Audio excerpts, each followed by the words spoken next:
Pivot table 101. So I have some sample sales data here. So invoice number, customer information, salesperson, product, price, and units. So this is pretty standard sales information that you would typically receive in the business world. So we're just going to walk through some different examples of using pivot tables to summarize this data.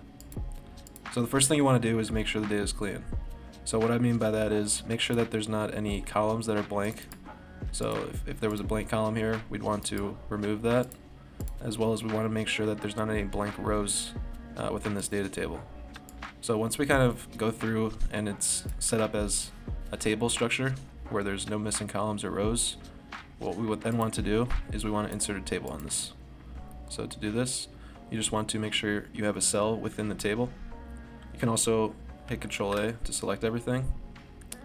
From here, you're going to go to the Insert tab, select Tables, and then Table. You're going to have a checkbox here that says my table has headers. So if your table does not have headers, then obviously uncheck that, and then it will give you the ability to override the title, the column names. So we're going to hit OK here.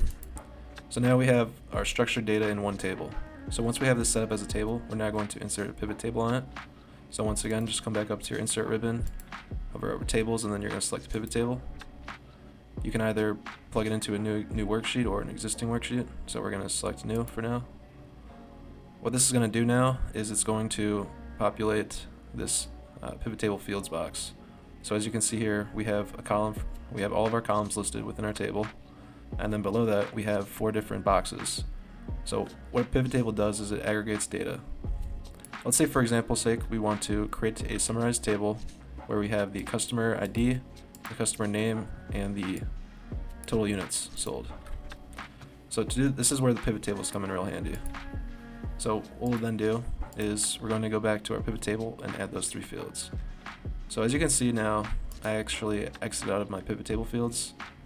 One way to get that back is if you right-click within your pivot table box here, you can select Show Field List, and that will repopulate. So if you ever click out of this, just right-click and select Show Field List. So from here, what we're going to do is we are going to be bringing our salesperson ID, our salesperson name, and our units down into our pivot table. So what we want to do is we want to bring our salesperson into our rows, and Excel's pretty smart with this. It's actually going to recognize if the data type for the column is a numeric field or not, or if it's a text field. So typically if it's a text field, it's going to bring when you check off the box, it's going to populate it as a row, and units, since that's a numeric value, it should populate as a value. So as you can see now, we have our data. So it's as easy as that. Now we have our summarized data with a click of 3 buttons. So if we wanted to clean this up a little bit more, what I typically would do is come into our settings here. So what you're going to want to do is make sure you select a cell within your pivot table field, and typically what I'll do is I'll come up here and go to our design tab. Once again, this is only going to be available if you have your cell selected within the pivot table. So what I typically will do, just to get the data a little bit cleaner and easier to read, is I'll turn off my subtotals. I'll also turn off my grand totals.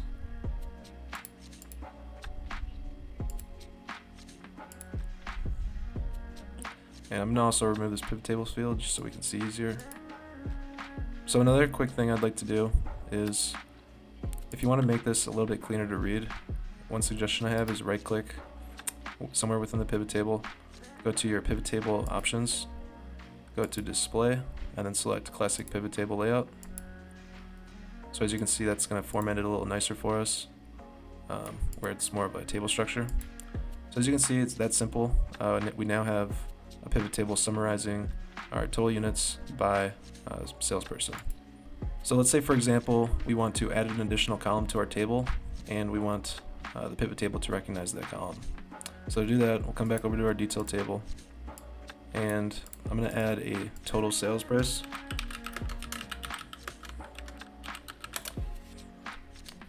So a quick tip to make sure that your spreadsheet maintains and does not error out would be to add error conditions. So anytime you're doing a multiplication, just in case if there's a division by 0 error, I'd probably recommend plugging in if error. So just wrap it with if error, open parentheses, you'll come to your end, and then just put a comma 0. That way, if there is an error, it'll just return 0, and our calculations within the pivot table won't error out. So let's bring this total sales price now into our pivot table. So we come back to our pivot table. If you exit out of the field list, just go back to the show field list. And as you can see here, we don't see the total sales price. So to get this available within our pivot table, all we have to do is refresh. So just right click on your pivot table, select refresh, and that field will populate. So now if we check this off, as you can see now we have our total sales price.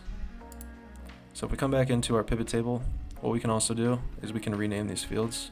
So to do that, you can come over any of these fields, double click, single click actually, value field settings, and then right up here for the custom name.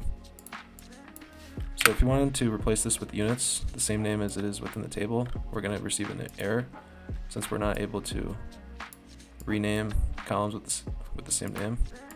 So to bypass this, what you'll do is just put a space at the end. Same thing, value field settings. We want the same total sales price, we'll just add a space. So now let's add the customer. So we're going to pull in the customer name. And as you can see here, now we have our customer name, our salesperson name, units, and total sales price. So let's say we also want this customer name to be repeating.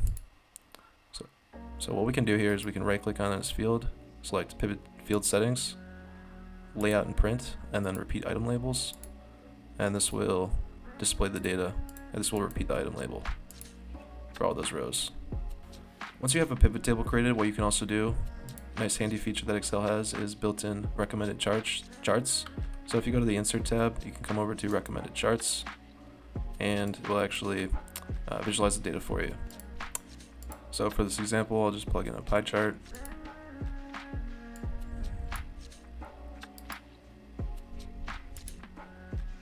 And I'm just going to remove the customer name, and as you can see here, we have a little summary table.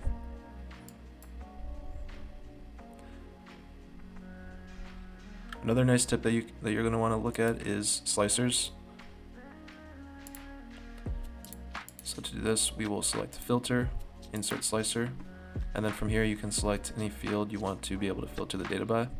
So for this example, I will select salesperson name. So once I have the slicer resized, what I'll do now is come up to buttons and figure out however many columns I need. But we'll do 2 for now. So as you can see, what this is going to do is it's going to filter the data. So this pivot table is now filtering based off this slicer, as well as the pivot chart. You also can change the design colors. So if you select the pivot table, go to the design tab, you can change your color structures. So you can do that also with your slicers and obviously your pivot charts.